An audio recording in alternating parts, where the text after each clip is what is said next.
Welcome to Capital Outsider, a show about people and ideas outside the halls of power, exploring alternatives to conventional political wisdom.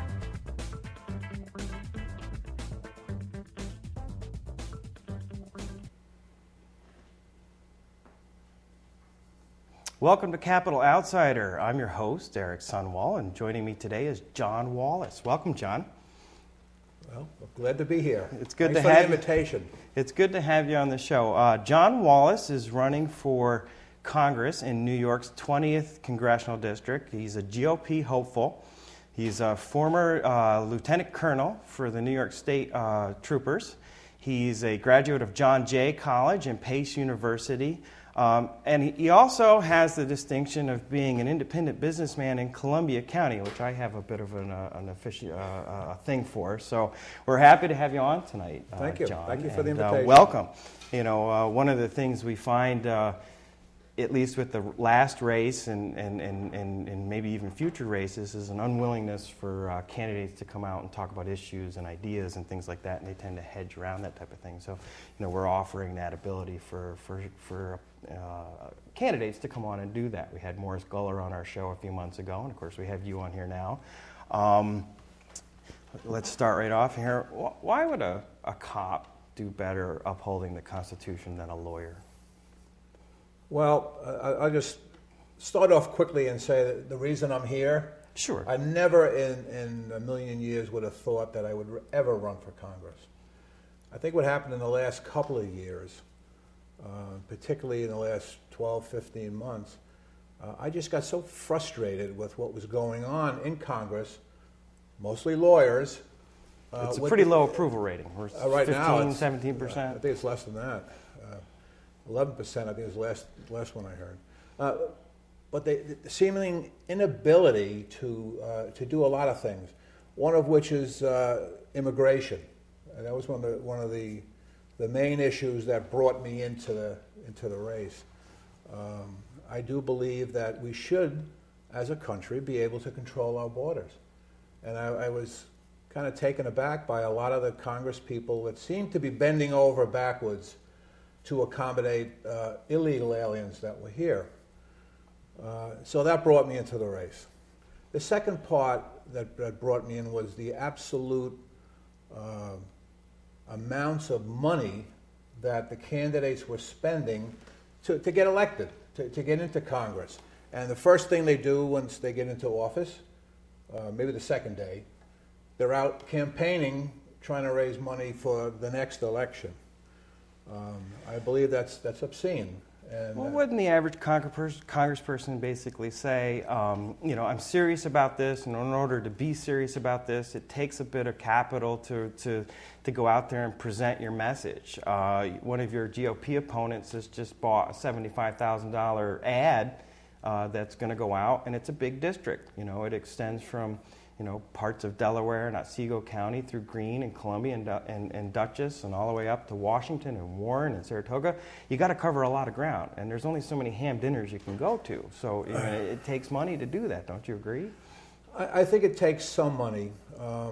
I think a lot of the fundraising and the amounts of money that seem to be required are almost created by the consultants, the marketing experts. It seems to be that if you can raise $2 million, you have a chance. If you can raise $3 million, well, then you have a chance of winning. And that was kind of the gist of the last Sunday's New York Times article in regards to, again, Yes. your one of your opponents, Sandy Treadwell, is that he can be a self-financed candidate. Well, I think the article in the Times that you're talking about basically said that the Republican Party, or a group within the Republican Party, is looking for self-financed candidates, millionaires, basically. And it's my opinion that they don't get it. The average person that I talk to, and I consider myself an average person to start, I'm not a millionaire. The average people that New York State trooper pension's pretty decent. It's not right? bad. Okay. 31 years, a lot of long hours. Just on the side issue, I was always ahead of the curve on overtime. Mm-hmm. When I was a trooper, they didn't have overtime. When I went to the BCI, they didn't have overtime. When I made commissioned officer, they didn't have overtime. So fair enough. I won't give you a hard time. Okay, about so that. it's a fair pension. I don't disbelieve that. It's a good thing. But you could probably use it more than the campaign, I guess, at this point, is what you're saying. Or you know, well, in other words, you're not. You know, one of the things that when Morris Guller was on here, he said that he's not going to accept contributions over $75, and you guys have kind of agreed to do that. Yes. And my question is, okay, it's fine to say that you're not going to accept special interest money at $2,300 a pop or anything like that, but say your average businessman in Columbia County like myself says, you know, I really like what John Wallace is saying, and I'd like to see him do well. Why not have that ability to give you $2,300 to do something with it? Well, a lot of my close friends, guys I grew up with, hung out on the corner, they wanted to give me more. And I told them, no, $75 is an agreement that me and Morris made. I actually was the big spender. I wanted to spend $100. I wanted it to be $100, he wanted it to be $50. We agreed on $75. I don't know of anybody that would want to give me $2,300. I've never given anybody $2,300. But why take that option off the table, I guess, is what because I feel very strongly that the money that's being donated or being accepted, and it has to do with, you know, you can go down to Wall Street and give a short speech at a luncheon in front of 100 executives of some big Wall Street firm. Each one gives you $2,300, and you walk away with almost $250,000 for a 1-hour talk. But when you leave there, you owe that chairman of the board or that executive that put that together, when he calls on the phone and you're a congressperson, you're going to answer. But if you have 10 people that are just average people and it says, you know, we're interested in issues of the Constitution or freedom or whatever, you know, we'll get into some of your issues as we go along here, what's wrong with that? Well, if you're going to make a point of the amounts of money that people are giving, if you're going to be a candidate, you have to set an example. And there's people that said, oh, they spend too much money, but I have to get elected first before I can change it. What I'm saying, and what Morris Guller, I don't want to speak for him, but we have agreed, basically, is that we're going to set a low standard as far as money. I want all of my money, 95 to 100% of my money, to come from the local district, from the local people. A lot of those people, most of them, don't have $2,300. They have $75. I don't have a professional consultant. I don't have a professional manager. I don't have a PR firm that I have to pay. I do everything myself with a couple of friends and a couple of acquaintances, and we're moving along. I just don't believe that you should be raising all of that money from special interests and outside the district if you're going to represent the people that are inside. Now, how, when you say you're moving along, do you have interest in veterans organizations, local town committees, local town representatives? Where's your approach, or where's your hope when it comes to getting the GOP or the Republican nomination? This is a rare thing for the 20th district. Ever since Jerry Solomon, you kind of get a hand-picked, appointed party type of a person. Mm-hmm. And since the loss of Congressman Sweeney last time around, you're dealing with a vulnerable freshman Democrat, and the GOP's got a good chance of taking the seat back with over an 80,000 advantage in enrollment for the party. Where does John Wallace come about doing that type of stuff? Well, right now, in fact, tonight after this, I'm going to Washington County to meet with the Conservative Party up in Washington County. I'm making my contacts at the local level. I firmly believe that it's the committee people at this early stage, at the primary stage. It's the committee people from the Republican Party and the Conservative Party that I have to meet. And I will speak in front of any group. If I get an invitation, I will talk to anybody and tell them exactly what I feel, what I believe in. But right now, it's at that key part, people that would have to go out if you needed to and get signatures up for petitions and stuff like that to run. But aren't those people going to come back and say, Sandy Treadwell or Richard Wager have political experience, they have money, why shouldn't we back them in a situation where you're dealing with an incumbent congresswoman with over $2 million right now? Again, it kind of comes back to money. That's a main, I don't disagree with you, Eric, I don't.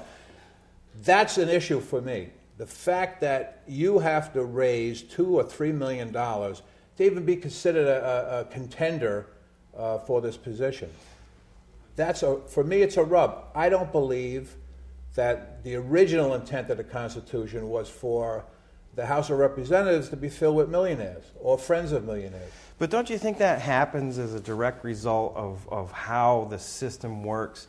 In other words, if you're a third-party candidate, the odds or the chances of you winning are lessened, not only due to less recognition in terms of the party, the ability to raise money, but you've got to go out and collect 4 times the amount of signatures that you do as an independent than you do as, say, a Republican or a Democrat, and that the system is biased in that way also. You may not see a Libertarian or a Green Party candidate in this race. It's always got to be red or blue. That seems to me as much of a problem. I mean, when you have a system that concentrates on a kind of a bipolar setup, money's going to attract to those polls, and that's kind of the way the system works. Well, it may attract to the polls, but I'm not going to take it. I will take $75. That's the limit. Fair enough. When you call me on the phone, if you paid $75, even if you didn't, I'm going to answer the phone. I'm going to address. You're going to stand. That's because you're a small businessman. You answer the phone. Yeah, but right? But that's the way it should be. I agree. When one of my opponents, I don't want to mention who, went down to Washington D.C. to have a fundraiser, and his fundraiser was with lobbyists to get their money. I'm not going to do that. The lobbyist will have to stand in line behind you if you want to come to see me in the office. That's the way I believe it's supposed to be. Sure. Well, aside from the problems of money and running and everything along those lines, let's just jump right into the whole idea of probably one of the biggest issues in the entire campaign, I would imagine, all around the country. There's over 3,000 Americans have died. The Congressional Budget Office is suggesting that the occupations of Afghanistan and Iraq are estimating almost $500 billion for the expense of this occupation. 500,000 Iraqis dead. No weapons of mass destruction have been found.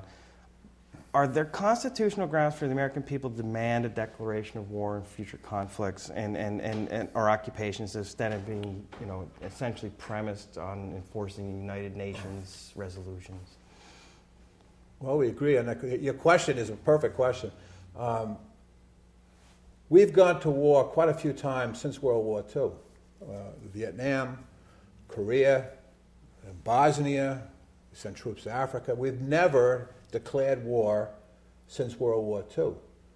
And in Vietnam, we lost 55,000 people died without a declaration of war.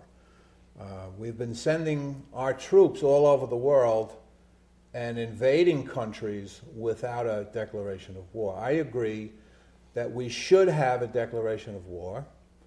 The second part of the issue is, as far as the United Nations, we should not be enforcing United Nations resolutions and committing our troops. We're already paying most of their budget. The United Nations is not necessarily in our best interest. There's a lot of things happening. Law of the Sea Treaty, there's a lot of things going on trying to take our sovereignty piece by piece. So to make the answer shorter, we shouldn't go to war unless we have a declaration of war. I firmly believe that. And we should not be going to war to enforce UN resolutions. Now, the current Congresswoman Kirsten Gillibrand has voted to continue the spending in Iraq under the premise of supporting the troops. If you were elected to this position, would you be in favor of the continuation of spending for this particular? I would. I think, I wasn't privy to the information that Congress people were privy to when they signed their authorization, which is beating around the bush to do it, but an authorization to use the troops. I don't know what 98% of them agreed on that this was the right thing to do. We're there. I think if we were to pull out prematurely, a lot of people could die. I think the most recent information is that the surge is kind of working, that the violence is down, people are coming back to Iraq. I think we have to finish I think it was why. It was a Korean War veteran says we can't win, we can't lose, and we can't leave. And it's pretty much still been the case for Korea too.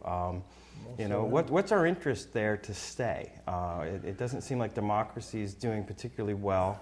Do we have a real interest in, is the fear of chaos sufficient enough to be in there? I think you have a very, very young democracy.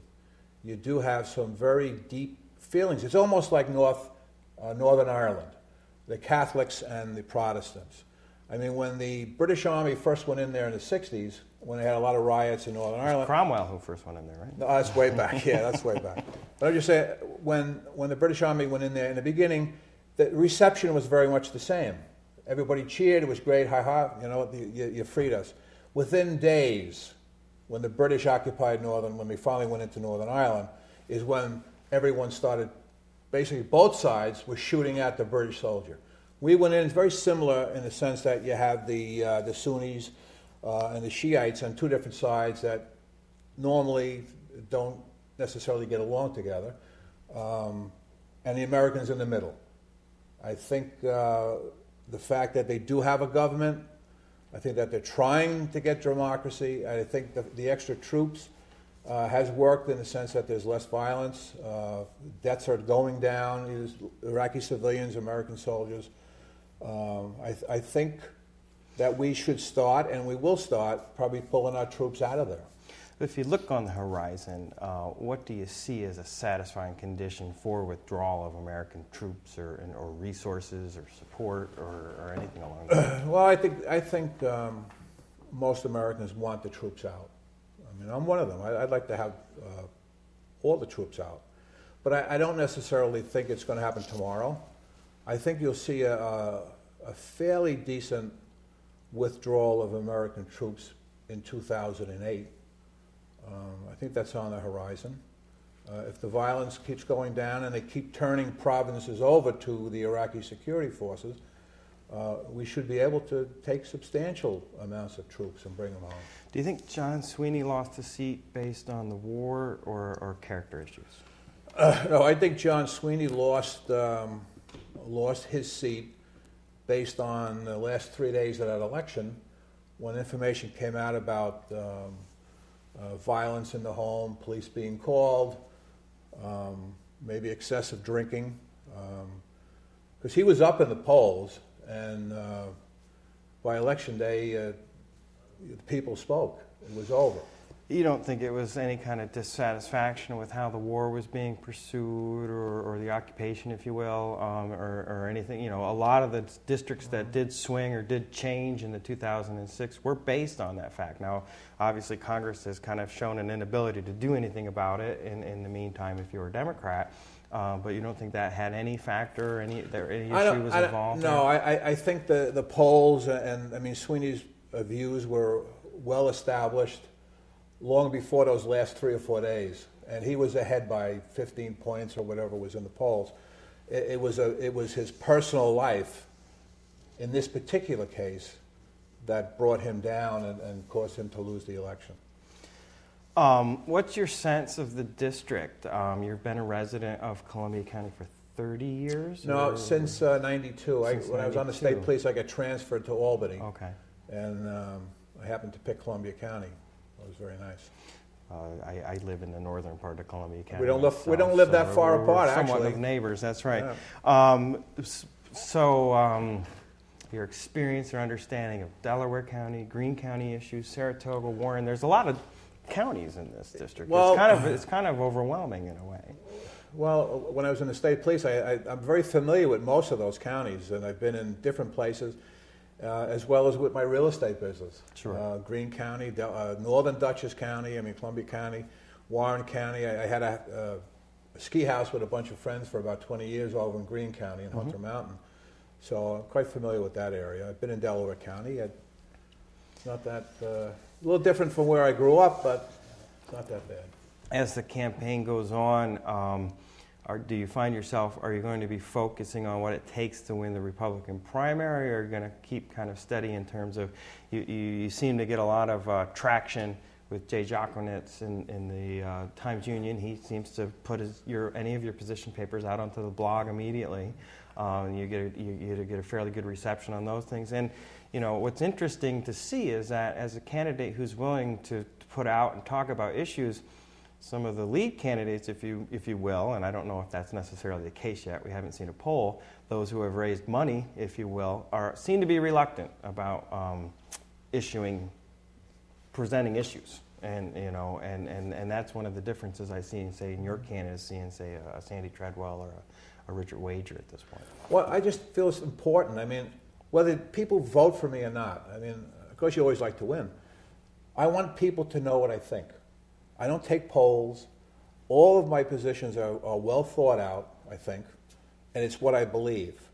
Now, I say right on my website, if someone can convince me to change my position and give me some facts, or I will change it. I'll take a shot at okay. that. One of your I was waiting for this, Eric. Go ahead. One of the things that you say, and I believe it's your vision of the country, is that you feel that if we weren't over in Afghanistan or Iraq, that we'd be fighting them in the streets here in these states. I kind of suspect that my local fire department during hunting season probably has more cachet or weapons than any potential threat that a disenchanted Islamic boogeyman that I just don't see out there. I mean, why would they be fighting us in the streets here? How is that possible? Well, what's your premise? What's your information? Well, my premise was, I go way back with terrorist groups, and I was involved in a case of the bank robbery in Nyack by the Weather Underground. Very familiar with Joanne Chesimard. I had a warrant for her, and I worked very closely with the state police in New Jersey, New York, and of course with the New York City Police Department trying to apprehend her before she ran off to Cuba. But again, we're talking about errant individuals here and not tanks or planes or 40,000 nuclear weapons. No, but we're talking about groups that have an infrastructure. The radical Islamic movement throughout the world. Now you have to understand that radical Islam invaded the West in the 7th century after Muhammad was alive. They also invaded it again in the 15th century. They invaded Europe. Both times they were beaten back. The plan is, according to their own documents, is to emigrate to the Western societies and multiply, organize, and do not assimilate into those societies. We've had a lot of people arrested since 9/11 in the United States that are members of these terrorist cells. They're very well organized. It's easy for them to communicate. And they are looking to convert you or kill you. Haven't studies shown, like in instances of, say, the Tamil Tigers in Sri Lanka, that the effort that they use as far as terror is not so much an ideological, so much as an occupational type. They're being occupied. And I know that if I was being occupied here in this country, I'd be the first one up in the hills with my bow, attempting to take my occupiers out. I mean, isn't there some built-up resentment or idea here that there's an empire here?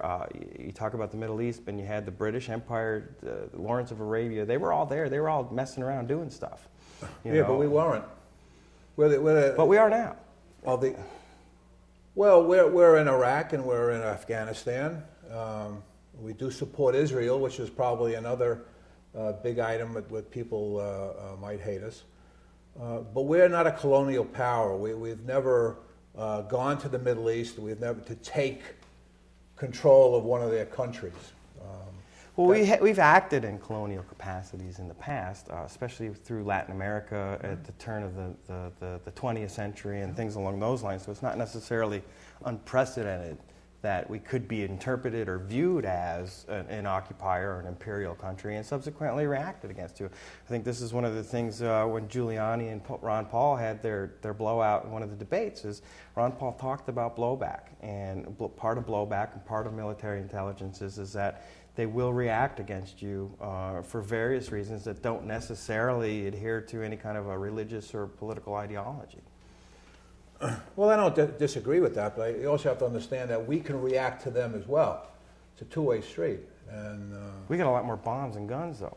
We do, and but we're dealing with a very fanatic group that doesn't mind. But again, isn't that more of a crime issue more than anything else? I would think that the resources of the FBI and the New York State Police would be sufficient to combat these types of potential problems or future problems along those lines, rather than full-fledged occupying another country and making the American taxpayer to basically foot the bill in order to make sure there's a Pizza Hut and a Burger King in the troops' compound, right? Well, we invaded Iraq because of the United Nations, our commitment to the United Nations, and we're going back to whether or not we should have a declaration of war, whether we should be there or not. I wasn't privy to that. We are there, and we were welcomed in the beginning. And we did get rid of Saddam Hussein eventually. He did use weapons of mass destruction. He used it against his own people. He used it against the Kurds. There were thousands and thousands of people killed by poison gas. You could maybe make the case that dictators like Musharraf in Pakistan and in North Korea posed a greater threat than Saddam Hussein ever did. We kind of had him contained after the first war. And again, unfortunately, John, we're running out of time, so I'll let you answer that real quickly, and then we're going to have to wrap up. And maybe we can get you on again and keep going with the issues here as long as you're willing. A lot of issues. North Korea, Pakistan, what would Pakistan be like? We're going to find out because Musharraf is supposedly giving up his army command within the next few days. So we'll have an idea. North Korea is very difficult. It's a different world there. They've been a closed society, as far as I'm concerned, for well over 60, 70 years. That could be a problem. Again, when you look at, I guess I have to look at it as our interests and our threats. How do we deal with those types of things? And maybe we were a little off base with Iraq, and I don't think that either you and I can resolve that in a minute here. But what I'd like, if possible, if you'd be willing to come on with Morris Guller, we could maybe have a roundtable debate that I could moderate and let you guys go at it. I've never met Morris. That's okay. I know he's a nice fellow. He is a nice fellow. And John, the time always goes too fast on these shows, yes, and it's been a pleasure to have you on the show. It's always nice to see a fellow Columbia Countian and business person and talk with them about ideas. My name is Eric Sundwall, and this has been Capital Outsider with John Wallace, GOP congressional candidate for the 20th District. Thank you.